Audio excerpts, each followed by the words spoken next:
What's going on, Speed Doc fam? It's your boy Dr. Dre, back again with another video. It's been a while. As you can see, I've been in the mines. I've been grinding, been working, put out a few videos here and there, but your boy's unshaven. It's a Sunday, got some free time, so I thought I'd go ahead and catch y'all up on some things, man. It's been a lot going on in a good way, and it's been some garage changes. So I want to introduce the newest member to the fleet.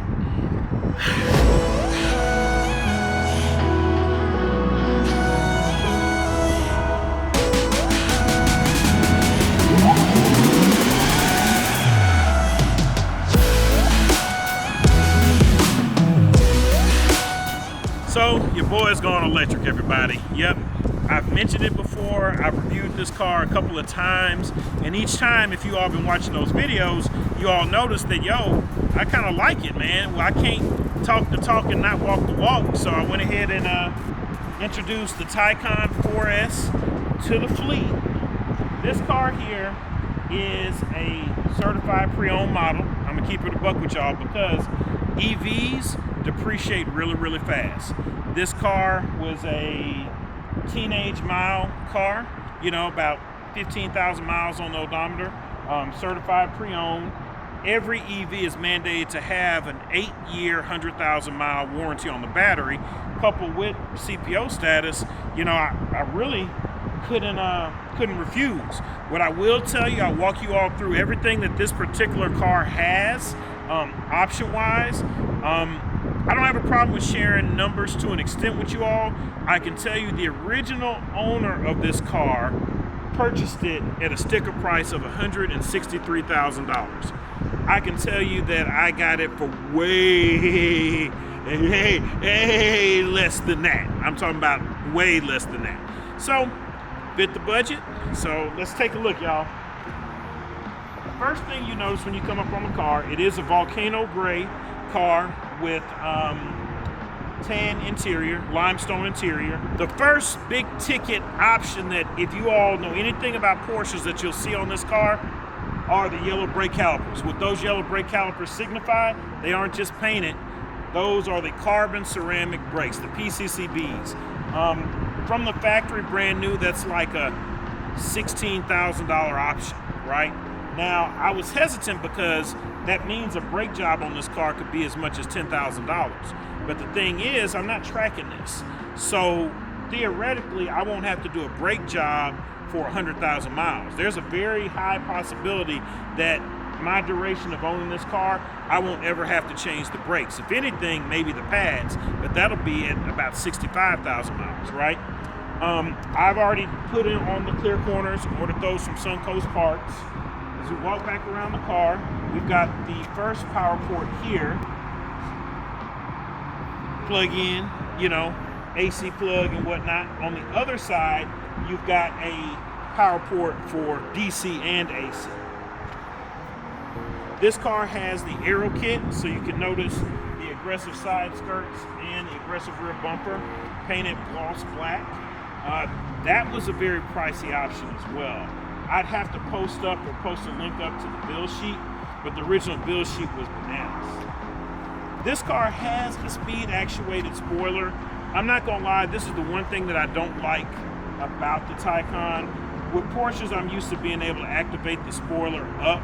You can, but it's like a cleaning mode, so it's not like it raises all the way up when you would be driving. Now, when you're driving at speed, it comes up an appreciable, noticeable distance, but just parked, it's only raised up a little bit. It almost looks like you haven't closed your trunk all the way.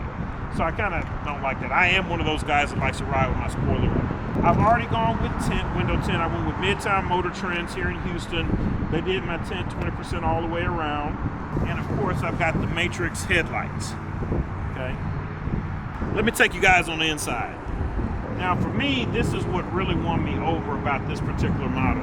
I had never up to this point seen a Taycan spec with the Paldao wood grain trim. And with the limestone interior, I fell in love with it.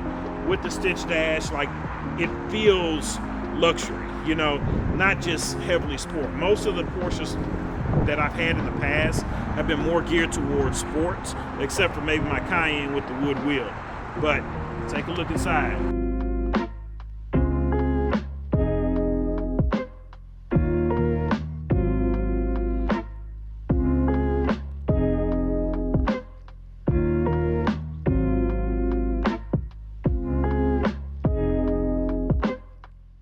Now, this particular car, one of the options that it does not have that I kind of wish it did, but it's more of a party trick, was the passenger side screen. Hate it doesn't have that, but you know, you gotta trade off, some trade-offs. I looked at a red one that did have it, and it was pretty dope, but it wasn't nearly as optioned as this one. So this one has the full leather interior, the full limestone leather, no faux stuff. It has the Porsche crest in the headrest. It has the suede, or Race Tech, as Porsche calls it, headliner. The full glass roof. It has the change in ambient lighting and whatnot. Back seat is more snug than, say, a Panamera. I've heard some people that don't really know that much about cars say, oh yeah, the Taycan is an electric Panamera. It's not. The Panamera is a size larger car.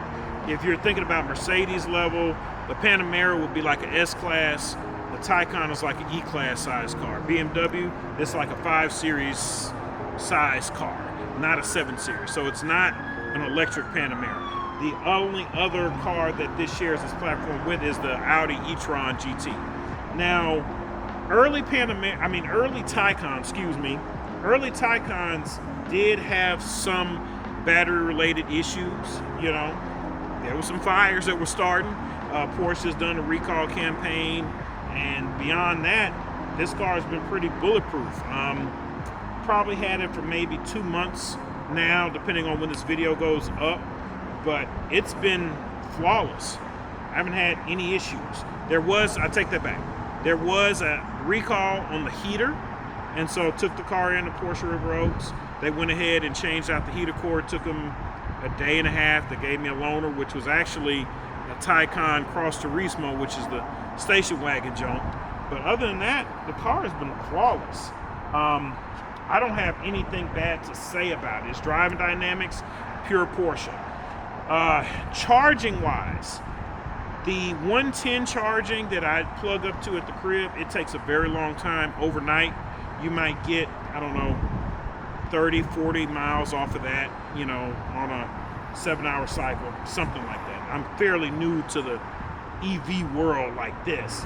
I'll tell anybody, if you're gonna have an electric vehicle as your only car, you need to be somebody that's in the city, or somebody that has a fast charger at the house, or you need to have a Tesla. Tesla's charging network to me is by far the best, but I'm not a fan of Teslas. They're not built right to me. Y'all can disagree in the comments below, but I'm not a Tesla fan like that. If you get in this car and then get in like a Model S or something else, you'll immediately see the quality difference off top. The range of this car is more than what Porsche advertises. They advertise a 240, 250 mile range. This car is really about a 280 to 300 mile range. That's what I've experienced with it. I just go to Porsche River Oaks, charge for free there, or I'll use Electrify America if I need to, right?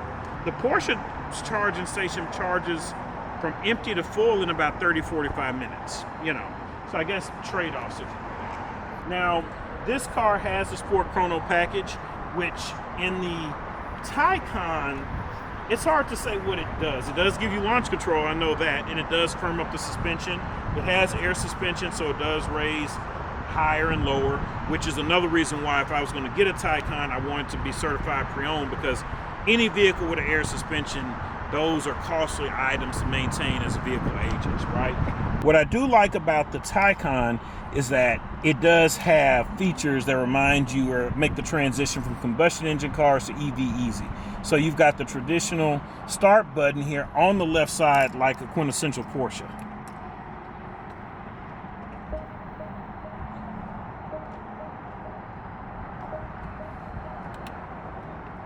And then our gear shift is here, the little electric razor gear shift. There we go.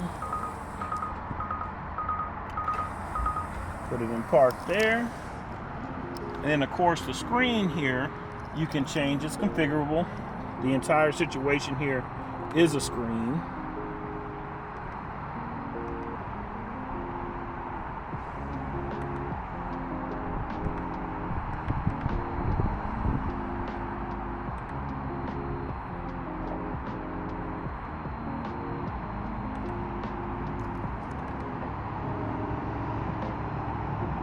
You can track your G-force there. Porsche Dynamic Chassis Control, which basically shows your angle and whatnot and traction.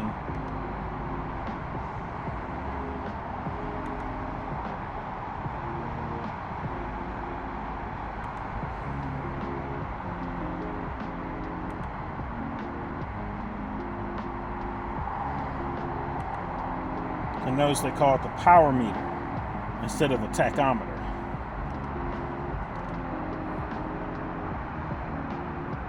Sport chrono, because it's still a Porsche.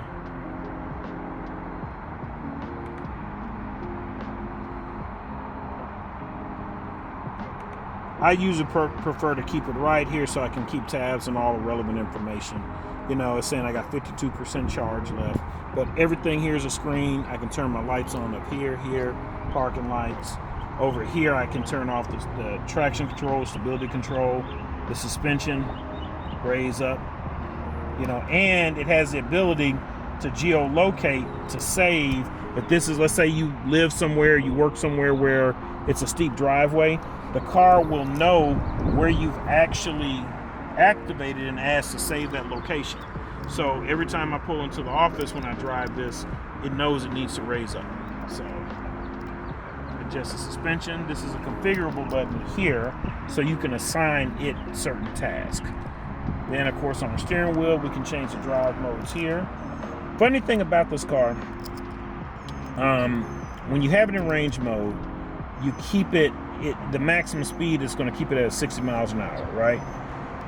Normal mode, all right, cool, kind of floaty, you know, which is fine.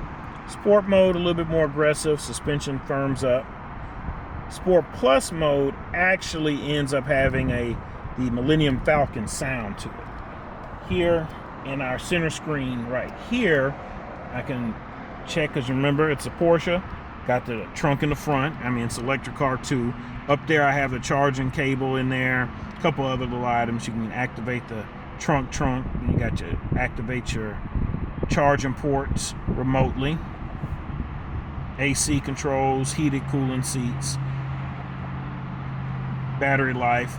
On the Porsche app, I can also pre-cool the car.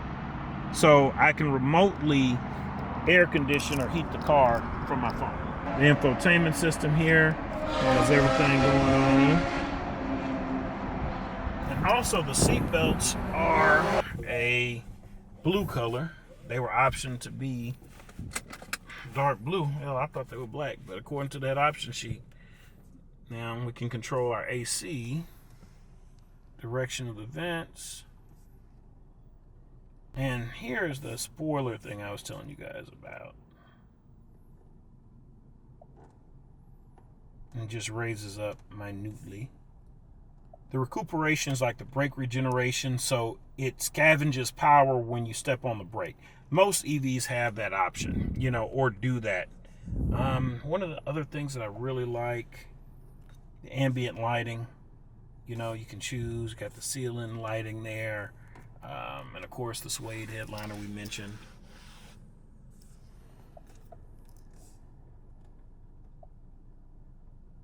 And of course it's in the middle of the day, so you guys probably can't see it. The dynamic, it goes according to whatever the music is you're playing, whatever that album cover that it picks up might be. So let's go for a ride. We're gonna start off in normal mode.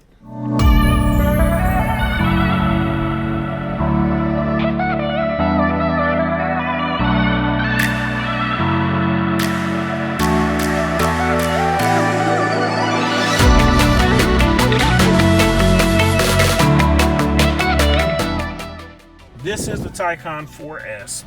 It's not the base model Taycan, and it's not the GTS, the Turbo S, or the new big dog Turbo GT. The new Turbo GT is like 1,090 horsepower, right? So, as you can see, we drive, and this car this is more of a 500 horsepower experience, right? You see we're driving just in normal mode. Nice quiet. Go in sport mode, you get a little bit more noise. Then let's or Plus mode, you get the Millennium Falcon sound, which you can deactivate. And we'll probably jump right into the video and do a launch control since we're here and we got it straight. Now, if it's just like in other Porsches that I remember that I have experience with, it should be just hold on the brake and the gas. So let's see, everybody.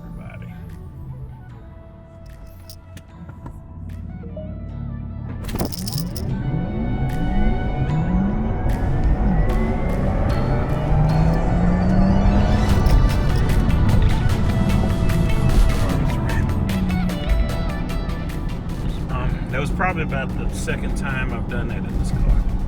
I like it. I like that. That experience right there is when you know, okay, Porsche did this. This is why, you know, when I went to the Porsche Experience Center in LA, I drove the Taycan Turbo S back to back with the 911 Turbo S. And the instructor, he said, you know, these cars are not electric cars. They're Porsches that happen to be electric. And, you know, when you hear somebody say that, that sounds kind of like a manufactured marketing brio, right? But nah, I get it. Like, this car turns in just as well as any 911. Well, it turns in like a 911. You can tell that that's where a lot of their experience and chassis tuning came from. Its turn-in is very precise. It's very responsive. Like, it's an excellent driving car, an excellent handling car. It's heavy too. You know, all EVs are heavy, but this car is about 5,000 pounds, man. So to be able to move that kind of mass in that amount of time is exceptional, and still be able to mask the weight. You see, it doesn't feel as heavy as it is in terms of the steering feel. The car itself, you can tell it's a heavy car. It doesn't wallow and it's not ponderous, but it has a vault-like feel to it. Like, all this feels real solid, and that's supported by the actual weight that the car is. Now, obviously, the majority of that weight is because of the battery, you know. On all these EVs, typically, I want to say 95% of them, the whole floor of the car is the battery. Let's see how fast we can do this. Well, not how fast we can do it. Let's see how invigorating this can be.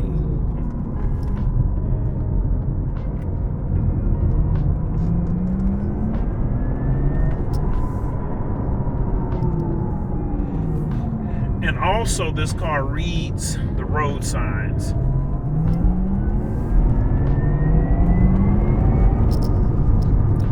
Right there, when I pressed on the throttle, if we were in a Turbo S or a GTS, you would feel more thrust. But off the line, almost all EVs feel the exact same.